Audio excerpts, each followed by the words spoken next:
Hello friends, आज हम लोग जिस टॉपिक में बात करने वाले हैं उसका नाम है यूरिथ्रल स्ट्रिक्चर डिजीज या मूत्र मार्ग निंदा। स्ट्रिक्चर क्या होता है? जो मेल यूरिनरी पैसेज है वो लगभग 20 सेंटीमीटर लंबा रहता है। उस पार्ट में किसी भी पार्ट में या किसी भी भाग में सिकुड़न आ जाए किसी भी कारणवश, उसको स्ट्रिक्चर डिजीज बोलते हैं। ये बहुत कॉमन और प्रचलित समस्या है। महिलाओं की अपेक्षा पुरुषों में अधिक पाई जाती है। इसके बहुत सारे कारण हैं और कई सारे ऑप्शंस, ट्रीटमेंट ऑप्शंस भी अवेलेबल हैं। तो सबसे पहले हम इसके मुख्य कारणों के बारे में बातचीत करेंगे। जो स्ट्रिक्चर डिसीज है ये मेनली होती है जब पेशाब के रास्ते में किसी भी कारणवश चोट लग जाए, चाहे वो पेशाब नली का पाइप डालते वक्त लग जाए या निकालते वक्त लग जाए या किसी का एक्सीडेंट हो तब लग जाए या लंबे समय तक कैथेटर लगने से वहाँ पे क्षति हो जाए या फिर इन्फ्लेमेटरी या इन्फेक्शन के कारण जो स्ट्रिक्चर्स होते हैं। सबके ट्रीटमेंट ऑप्शंस अलग अलग होते हैं, लेकिन एक बार जब स्ट्रिक्चर बन जाता है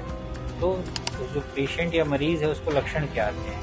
उनकी जो यूरिन की या पेशाब की स्पीड होती है या प्रवाह होता है वो काफ़ी कॉम्प्रोमाइज हो जाता है, कम हो जाता है। पेशेंट को अधिक समय लगता है मूत्र विसर्जन करने में, उनको जोर लगाना पड़ता है, ताकत लगाना पड़ता है और कई बार उनको जो संख्या होती है पेशाब जाने की वो बहुत बढ़ जाती है, क्योंकि एक बार में पूरी थैली, पेशाब की थैली या ब्लैडर खाली नहीं हो पाता है। तो अगर बात करें कि इसके ट्रीटमेंट ऑप्शंस क्या हैं, सबसे पहले तो आपको एक क्वालिफाइड यूरोलॉजिस्ट के पास जाना है अपने क्षेत्र के या अपने आसपास के एरिया में। वो आपके फिजिकल एग्जामिनेशन करेंगे, कुछ टेस्ट करेंगे, यूरोफ्लोमेट्री कराएंगे जिससे पेशाब का स्पीड का आइडिया लग सके, और हो सकता है आरजीओ भी कराएं, रेट्रोग्रेड यूरोथ्रोग्राम, जिससे पेशाब के रास्ते में किस हिस्से में और कितनी सिकुड़न है उसका आइडिया लगता है। उसके बाद फिर हम इलाज के कई सारे ऑप्शंस हैं, एंडोस्कोपिक है, यूरेथ्रोप्लास्टी है, लेजर सर्जरी है, कई तरह के ऑप्शंस हैं।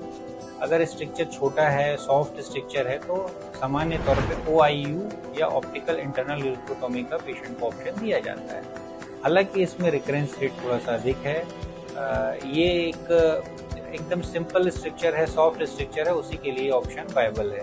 अदरवाइज एक जो इसका थोड़ा परमानेंट ट्रीटमेंट वो यूरेथ्रोप्लास्टी है। इसमें हम गाल के अंदर से पतली सी एक कवरिंग लेते हैं, छाल बोल लें या ग्राफ्ट बोल लें, पतली सी परत ली जाती है और जिस हिस्से में सिकुड़न है वहाँ पे उसको ऑगमेंट किया जाता है या जोड़ा जाता है, एक अस्तर की तरह मान सकते हैं। लेकिन वो प्रोसीजर थोड़ा सा टाइम टेकिंग है, बड़ा प्रोसीजर है और उसमें लगभग 3 से 4 हफ्ते तक यूरिनरी कैथेटर लगा के रखना पड़ता है। उसके रिजल्ट्स लेकिन काफी अच्छे हैं और लॉन्ग टर्म सक्सेस रेट 5 से 7 साल में 85 to 90% है एक्सपीरियंस्ड हैंड्स। तो मित्रों, मैं आपसे यही सबसे बोलना चाहूंगा कि अगर आप ऐसी किसी परेशानी से जूझ रहे हैं